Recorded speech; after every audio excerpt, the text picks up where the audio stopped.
السلام علیکم۔ انسان کہلانے کا وہی شخص مستحق ہے جو دوسروں کے لیے دل میں درد رکھتا ہو، دوسروں سے محبت کا سلوک روا رکھتا ہو، ان کی مصیبت میں مدد کرتا ہو۔ الغرض انسان وہ ہے جو دوسروں کے لیے جیے۔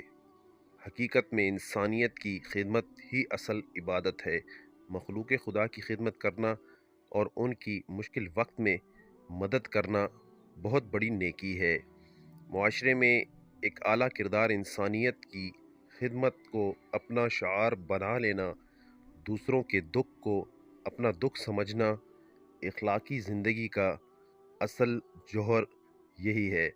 انسان سے پیار و محبت اور ضرورت مند انسان کی مدد کے عمل کو ہر دین اور مذہب میں تحسین کی نظر سے دیکھا جاتا ہے، لیکن دین اسلام نے خدمت انسانیت کو بہترین اخلاق اور عظیم عبادت قرار دیا ہے۔ اللہ تعالیٰ نے انسان کو یکساں صلاحیتوں اور اوصاف سے نہیں نوازا، بلکہ ان کے درمیان فرق و تفاوت رکھا ہے، اور یہی فرق و تفاوت اس کائنات رنگ و بو کا حسن و جمال ہے۔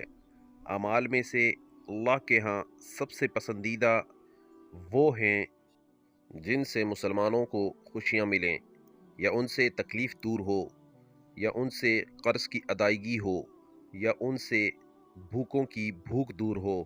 خدمت خلق کا کام گناہوں کی بخشش اور رب کی رضا کے حصول کا ذریعہ ہے۔ حدیث مبارکہ ہے، تم زمین والوں پر رحم کرو، آسمان والا تم پر رحم فرمائے گا۔ جو بندوں پر رحم نہیں کرتا، اللہ تعالیٰ بھی اسے اپنی رحمت سے محروم کر دیتا ہے۔ ہمیں چاہیے کہ ضرورت مند انسانوں سے محبت اور ہمدردی کریں اور ان کی ضرورتوں کو پورا کرنے میں اپنا کردار ادا کریں۔ اللہ تعالی ہم سب کو عمل کرنے کی توفیق عطا فرمائے۔ آمین ثم آمین۔ والسلام۔